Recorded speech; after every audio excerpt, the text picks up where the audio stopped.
Ninja कमाई। Episode number 8। इस episode की शुरुआत में हम देखते हैं कि आउजा कंपनी और किसी देश के प्रेसिडेंट के बीच में मीटिंग चल रही होती है। इस मीटिंग में आउजा कंपनी का सीईओ उस देश के प्रेसिडेंट के सामने एक प्लान रखता है। इस प्लान में आउजा कंपनी उस देश के अंदर पावर प्लांट शुरू करने के लिए अप्रूवल मांगता है। प्रेसिडेंट उन्हें मना कर देता है और कहता है कि हम चीज़ों को इतना फास्ट नहीं कर सकते हैं। हमारे देश के अपोजिशन पार्टी के नेता और वातावरण की रक्षा करने वाले लोग इसके खिलाफ प्रोटेस्ट करेंगे। ये सुनकर कंपनी का सीईओ प्रेसिडेंट को उस देश के बड़े नेताओं के नाम दिखाता है जिन्होंने आउजा कंपनी के साथ हाथ मिलाया लिया होता है। ये देखकर प्रेसिडेंट चौंक जाता है। इसके बाद हम एमा और हीगान पर शिफ्ट होते हैं। एमा हीगान को यामाजी का पूरा प्लान समझाती है। एमा बताती है कि यामाजी आउजा कंपनी के प्रोटेक्शन के लिए अपने निंजाओं को यूज कर रहा है, जबकि आउजा कंपनी सभी देशों के अंदर उनके एनर्जी सोर्सेस पर कब्जा करना चाहती है, जिससे वो सभी देशों को अंदर से कंट्रोल कर सके। आगे एमा कहती है कि जब मैंने यामाजी के साथ काम करना शुरू किया था, तब मुझे समझ आ गया था कि यामाजी और आउजा कंपनी निंजा को एक पपेट की तरह यूज कर रहे हैं। मैंने यामाजी और आउजा कंपनी के बारे में इतनी सारी इन्फॉर्मेशन निकाली जिससे मैं बाद में तुम्हारी हेल्प कर सकूं। अगले सीन में हम माइक और जेसन पर शिफ्ट हो जाते हैं। माइक जेसन को निंजो के बारे में सब कुछ बता देता है।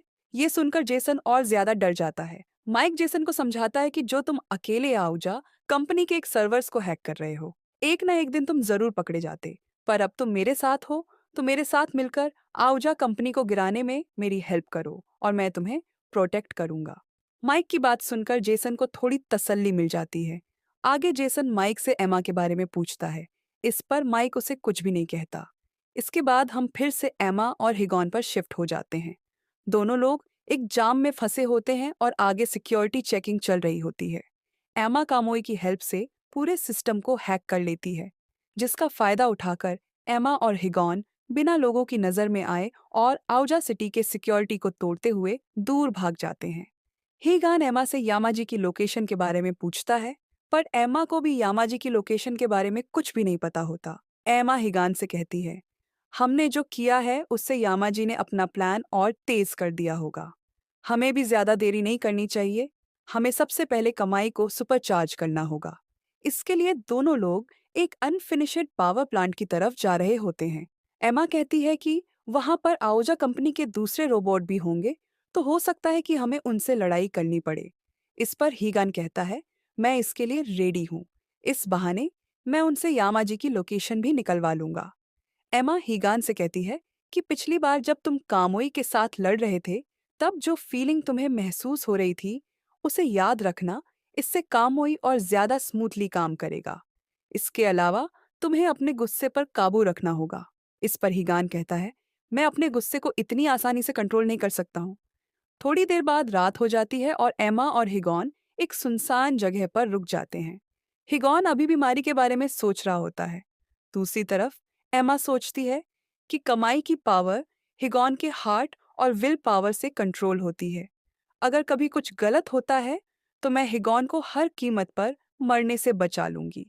अगले सीन में हम देखते हैं कि आउजा कंपनी का सीईओ एक और देश के प्रेसिडेंट को निंजा रोबोट की पावर का डेमो दे रहा होता है कि कैसे एक रोबोट किसी भी देश की आर्मी को चुटकियों से हरा सकता है। ये देखकर प्रेसिडेंट बहुत ही ज्यादा इम्प्रेसिस हो जाता है। दूसरी तरफ बिगड़ी अपने निंजा रोबोट को वायरलेसली चार्ज करने के लिए सक्सेसफुल टेस्ट कर रहा होता है। हम देखते हैं कि वहीं पर एमा भी प्रेजेंट होती है। एमा उस फैसिलिटी से एक रिचार्ज टैंक चुरा लेती है, जिससे हीगान कामोई को कहीं भी चार्ज कर सकता है। एमा हीगान के पास वापस लौट ही रही होती है, तभी बिगड़ी एमा को देख लेता है। आगे बिगड़ी एमा पर हमला करता है। इसमें दो बड़े बड़े रोबोटिक कीड़े एमा पर हमला करते हैं, पर तभी वहां पर कामोई की एंट्री होती है। हीगान सही समय पर आकर एमा को बचा लेता है। कामोई को देखकर बिगड़ी कहता है, ये एक बोरिया टप रोबोट है। मैं हमेशा से ही एक बोरिया टप रोबोट से लड़ना चाहता था। मुझे पता है तुम किस चीज की तलाश कर रहे हो। अगर तुम मुझे हरा देते हो तो मैं यामाजी का पता बता दूंगा। बिगड़ी की बातें सुनकर एमा कहती हैं, मुझे तो ये जाल लग रहा है। इस पर हीगान कहता है, इससे कोई फर्क नहीं पड़ता। अगर हम इसे नहीं हरा सकते तो हम यामाजी को कैसे हराएंगे। इसके बाद बिगड़ी और कामोई आपस में लड़ने लगते हैं। बिगड़ी का एक बड़ा सा रोबोटिक कीड़ा कामोई को पकड़ लेता है, जिससे हीगान को शॉक लगने लगता है। दूसरी तरफ एमा सोचती है, जरूर इसके पास कोई दूसरा प्लान है। इससे पहले ये उस प्लान का यूज करे, मुझे कुछ तो करना होगा। ऐसा सोचकर एमा पावर रिएक्टर की तरफ भागती है, जिससे बिगड़ी अपने रोबोट को वायरलेसली चार्ज कर रहा होता है। तभी एमा के सामने बिगड़ी का दूसरा रोबोटिक कीड़ा आ जाता है। एमा उससे बचते हुए पावर रिएक्टर की तरफ भाग रही होती है। हीगान भी रोबोटिक कीड़े से छूट जाता है और बिगड़ी के साथ लड़ रहा होता है। रोबोटिक कीड़ा और बिगड़ी दोनों हीगान पर लगातार हमला कर रहे होते हैं। एमा भी रोबोटिक कीड़े को शॉक दे देती है, जिससे कुछ देर के लिए रोबोटिक कीड़ा रुक जाता है।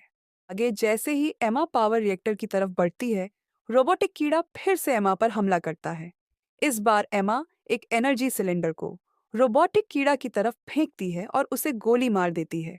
इससे एक बहुत तेज धमाका होता है, जिससे आसपास की सभी चीजें टूटने लग जाती हैं और इसी के साथ पावर सप्लाई भी रुक जाती है।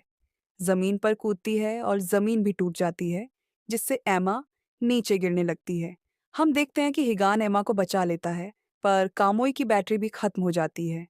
हीगान और एमा को ऐसा देखकर बिगड़ी कहता है, अगर मैं अपने लोगों को बुला लूं तो तुम दोनों का काम यहीं पर खत्म हो जाएगा। पर मैं एक असली वॉरियर की तरह लड़ना चाहता हूँ, इसीलिए अगली बार अपनी आखिरी मुलाकात होगी। ऐसा बोलकर बिगड़ी वहां से चला जाता है। अगले सीन में एमा और हीगान वापस से ट्रक में जाते हैं। हीगान एमा के हाथ पर पट्टी कर रहा होता है। हीगान एमा से पूछता है, मुझे पता है कि तुम मेरी जान बचाकर मारी की इच्छा पूरी कर रही हो, पर मारी ने तुम्हें ऐसा करने के लिए नहीं कहा था। फिर आखिर तुम ये क्यों कर रही हो? इस पर एमा कहती है, मैं थोड़ी सेल्फिश हूँ। मैंने मारी के मरने के बाद खुद के साथ एक वायदा किया था कि चाहे कुछ भी हो जाए, मैं तुम्हारा साथ दूंगी। मैं ये तुमसे एक्सपेक्ट नहीं करती कि तुम मुझे समझो, ये मैं बस खुद के लिए करना चाहती हूँ। मारी की इच्छा थी कि तुम अपनी ज़िंदगी अच्छे से जियो एमा। और हीगान ये बात कर ही रहे होते हैं। तभी एमा की वॉच पर नोटिफिकेशन आती है, जिससे एमा को पता चलता है कि किसी ने उसके कंप्यूटर को चालू किया है। हीगान को लगता है कि ये ज़रूर निंजा ऑर्गेनाइजेशन का काम है, पर यह समझ जाती है कि ये माइक का काम है। इसके बाद हम माइक और जेसन पर जाते हैं। माइक और जेसन एमा की कार से ट्रैवल कर रहे होते हैं। जेसन एमा के कंप्यूटर को हैक करने की कोशिश करता है, पर वो उसमें असफल हो जाता है। जेसन माइक से कहता है कि ये एक जीनियस का काम है। ये एमा कोई साधारण इंसान नहीं है। ये सुनकर माइक एमा के बारे में सोचने लगता है और अचानक से कार का रेडियो अपने आप चालू हो जाता है। इसके बाद हमें माइक और एमा का एक फ्लैशबैक दिखाया जाता है, जब माइक और एमा पहली बार मिलते हैं। माइक एमा को एक बार में बुलाता है। माइक एमा को समझाता है कि तुम्हें दूसरों की बात सुननी चाहिए और सब कुछ अकेले करने की कोशिश नहीं करनी चाहिए। तुम्हें अपने दोस्तों पर भरोसा रखना चाहिए। माइक एमा को उसके ऊपर भरोसा करने के लिए कहता है, पर एमा इसके लिए अभी रेडी नहीं होती। इसके बाद माइक उठकर बार में गाना गाने लगाता। बार के सभी लोग माइक को चीयर भी कर रहे होते हैं। ये वही गाना होता है जो रेडियो में बज रहा होता है। इसके बाद माइक और एमा साथ में काम करने लगते हैं। आगे हम फिर से प्रेजेंट में आते हैं। माइक और जेसन एक पटाखे की फैक्ट्री के पास गाड़ी रोककर खड़े हो जाते हैं। उन्हें लगता है कि ऑर्गेनाइजेशन के लोग उन्हें मारने के लिए आ रहे हैं। जेसन इतना ज्यादा डर जाता है कि वो गाड़ी से बाहर निकलकर भागने की कोशिश करता है और अपने सामने खड़े इंसान पर पटाखा फेंक देता है। जेसन को देखकर माइक भी गाड़ी से बाहर निकलता है। माइक जैसे ही गाड़ी से बाहर निकलता है, उसे वहां पर हिगान दिखाई देता है। इसके बाद हिगान और एमा माइक और जेसन से मिलते हैं। एमा माइक को अपने बारे में सब कुछ सच बता देती है। एमा की सच्चाई सुनकर माइक को बहुत ज्यादा गुस्सा आ जाता है। माइक एमा से कहता है कि तुमने जानबूझकर मुझे जेसन के पास भेजा, जिससे मैं इन सभी चीजों से दूर रहूं। तुमने मेरा भरोसा तोड़ दिया है। ऐसा बोलकर माइक वहां से जाने लगता है, पर माइक का पैर जमीन पर पड़े हुए पटाखों पर पड़ता है, जिससे उसे चोट आ जाती है। इसके बाद एमा माइक के चोट पर पट्टी बांधते हुए माइक से माफी मांगती है। माइक एमा से कहता है कि जरूर तुमने किसी को भी सच न बताने वाली कसम खाई होगी। इसके बाद माइक अपनी बच्ची की बनाई हुई ड्राइंग एमा को देते हुए कहता है, मैंने भी एक कसम खाई है। एक एक्सीडेंट में मेरी बच्ची की मौत हो गई थी, उस दिन से मैंने सभी मासूम लोगों की जान को बचाने की कसम खाई है। पर ऐसा लगता है कि ये कसम मुझे ही खाने को दौड़ रही है। मैं हमेशा सोचता हूँ कि मुझे ये करना ही होगा। मैंने अपने एक्सपीरियंस से सीखा है कि सभी इंसान एक जैसे ही है। हर कोई इंसान किसी ना किसी चीज से बंधा हुआ है, चाहे वो तुम हो या मैं हूं। माइक आगे एमा से कहता है, मुझे तुम पर गुस्सा नहीं है कि तुमने मुझसे चीजें छुपाई थीं। मैंने तुमसे पहले भी कहा था और आज भी कह रहा हूं, तुम मुझ पर भरोसा कर सकती हो। माइक की बातें सुनकर एमा कहती है कि तुम्हें अभी तुम्हारी बेटी की ड्राइंग एक कर्ज के जैसे लग रही होगी, पर किसी दिन ये तुम्हारे किसी काम जरूर आएगी। इसके बाद दोनों लोग मुस्कुराने लग जाते हैं। अगले सीन में एमा माइक को भी आउजा कंपनी और यामाजी का सारा प्लान बताती है। आउजा कंपनी के रोबोट्स को देखकर जेसन चौंक जाता है। माइक कहता है कि अगर हम दोनों ये बात सभी को बताएंगे तो लोग हमारी बातों पर विश्वास नहीं करेंगे। आगे एमा कहती है कि हम यहाँ पर हाथ रखे नहीं बैठ सकते। एक बार उनका प्लान कंप्लीट हो गया तो हम चाह कर भी कुछ भी नहीं कर पाएंगे। एपिसोड के लास्ट में हम देखते हैं कि आउजा कंपनी का सीईओ कुछ गवर्नमेंट के लोगों के साथ एक मीटिंग कर रहा होता है। वो लोग आहुजा कंपनी के सीईओ से किसी घटना को छिपाने के लिए कहते हैं, जिससे कि आम लोगों को ज्यादा शक ना हो।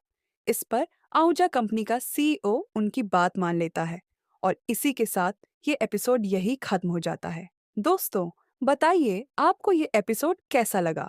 कमेंट जरूर करिए।